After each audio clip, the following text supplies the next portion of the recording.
Have you ever wondered why certain people are drawn to you so deeply, almost irresistibly? Is it about your personality, your looks, or your charm? Or could there be something much deeper happening beneath the surface? Carl Jung, one of the most influential psychologists of the 20th century, believed that love is not random. In fact, he suggested that people fall in love with you for two profound reasons, both of which are deeply rooted in the human psyche. In this video, we'll explore Jung's fascinating ideas on love, projection, the anima and animus, and why people are magnetically pulled toward you, not for who you appear to be, but for what you represent in their inner world. We'll dive deep into the unconscious forces that shape romantic attraction and reveal the two key reasons why someone might fall in love with you, reasons that go far beyond surface-level qualities. But before we begin, make sure to subscribe to the Psyche Project channel and join our community, where you'll get early access to new videos and insights on personal and spiritual growth. Now let's get started. The hidden forces of attraction. We often think of love as a magical accident, a spark that ignites without warning. Yet for Carl Jung, even the most sudden attraction follows a deeper order, shaped by the unconscious mind. What feels like a spontaneous connection is rarely that at all. It is the visible result of invisible forces shaped by years of inner development, unprocessed emotions, and unmet needs. Behind every instant bond is a structure, a silent architecture of the psyche that guides us towards certain people, not others. This brings us to Jung's concept of projection. Projection, the hidden images that draw us. In each of us carries hidden images, fragments of who we are, who we were, or who we long to become.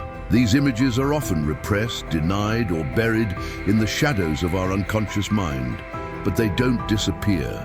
Instead, they speak to us through others. When we meet someone who resonates with these inner fragments, we feel an irresistible attraction. But here's the twist. It's not them we're drawn to. It's a part of ourselves reflected in their presence. Imagine a person who spent their life being cautious, reserved, or even fearful of emotional exposure. When they meet someone bold, expressive, and unapologetically free, they might feel captivated. But that attraction is more than just admiration. It's resonance. The other person embodies something dormant within, a potential buried under years of suppression. The attraction is real, but the true force behind it is the unconscious mind responding to what it needs to evolve. And the same dynamic works in reverse.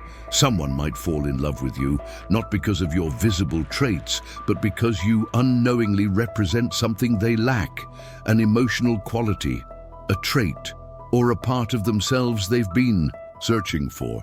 You become the missing piece, the living symbol of a part of themselves they haven't yet developed. Reason number one, you represent something they lack. It's not simply about opposites attracting. It's about opposites revealing what's missing. A rational person might be drawn to someone deeply emotional. An introvert may fall in love with an extrovert. A structured soul might feel fascinated by someone chaotic.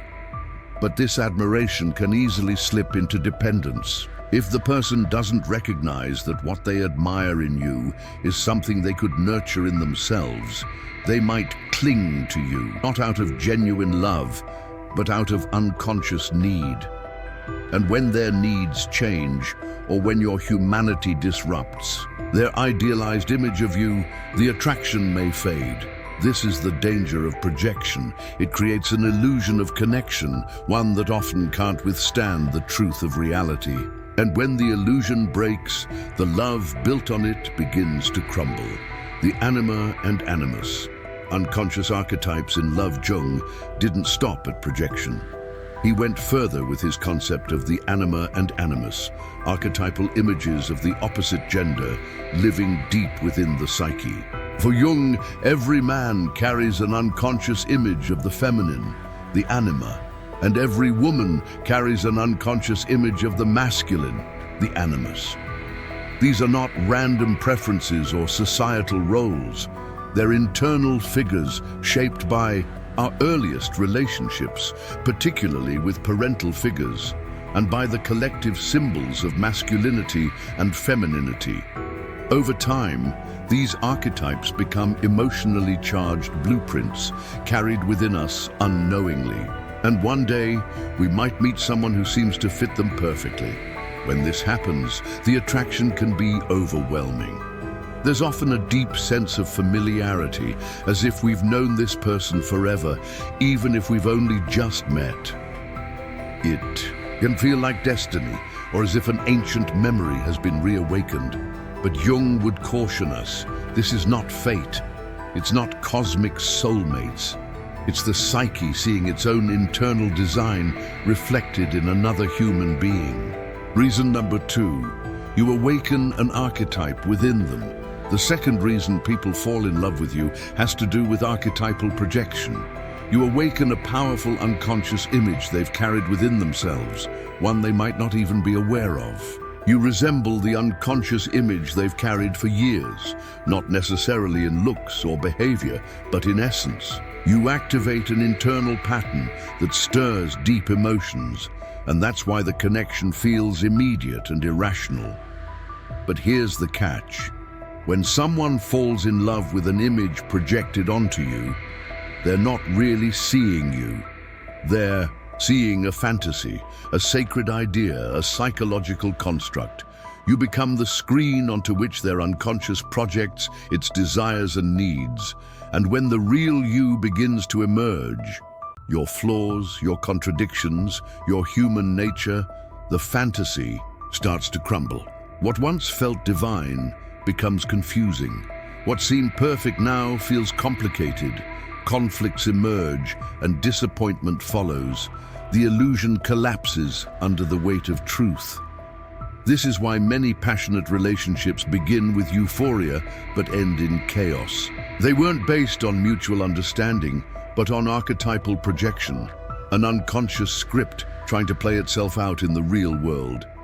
But no human can live up to an archetype forever, the transformative power of love, despite the pain and confusion projection can bring. Jung didn't see this as failure. In fact, he believed that projection is an essential part of our growth. Love is not just an emotional experience, it is a tool of transformation. Every person we fall for becomes a mirror. What we see in them reflects what we need to see in ourselves. Some people reflect our hidden potential, others expose our deepest fears. Some awaken our creativity, others our insecurities, but all of them serve the same purpose, to accelerate the process of individuation, the journey of becoming whole. When someone falls in love with you, they might believe they are seeing something magical in you, and they are. But the magic lies in what you awaken inside them. You are not just a person, you are a symbol, a turning point, a psychological invitation. And the same is true for the people you fall in love with, especially those who change you, challenge you, or even break your heart. They are not random. They are carriers of meaning, catalysts for your inner evolution. Some people come to awaken what's dormant in you. Others come to teach you what you've refused to learn. Some come simply to show you your own reflection, distorted or clear, depending on how ready you are to look. Why love is about awakening the self. Not all of these relationships are meant to last. Some are meant to disrupt. Some are designed to break patterns. Jung called these encounters synchronistic events, moments that may seem illogical but are deeply meaningful. When someone enters your life at exactly the right moment, it's not an accident. Your unconscious and theirs were ready for that encounter. So, why do people fall in love with you? Because you either reflect something they desperately need, or you awaken something they've forgotten. In both cases, the love is not really about you. It's about the self trying to evolve, and the same is true for you. You fall in love with those who mirror your missing parts. They resemble your inner images. They hold the key to your next chapter of growth. If you don't recognize these patterns, you risk staying trapped, attracted to the same types, repeating the same relationships, chasing the same illusions. You might believe you're unlucky in love, when in fact your unconscious is simply trying to teach you something you're not yet ready to learn. Jung would say the answer is awareness. Once you understand your projections, your inner figures and your patterns, you stop looking for someone to complete you. You start becoming whole within yourself. And from that place, love transforms. It's no longer based on fantasy or fear. It becomes real, grounded, and free, because in the end, the deepest love is not about finding the perfect person. It's about awakening the parts of yourself that have been waiting to be seen. You don't just fall in love with others. You fall in love with the version of yourself they help you uncover. Conclusion: a journey back to the self-understanding. Love through Jung's lens reveals that it's never just about the other person. It's always a journey back to the self. So the next time someone falls in love with you, or you feel that deep pull toward another, ask yourself, what part of the soul is waking up right now? If this video made you reflect on your own experiences with love and connection, share your thoughts in the comments. I'd love to hear your perspective. And don't forget to subscribe to Psyche Project for more deep, thought-provoking content about psychology, relationships, and the inner world.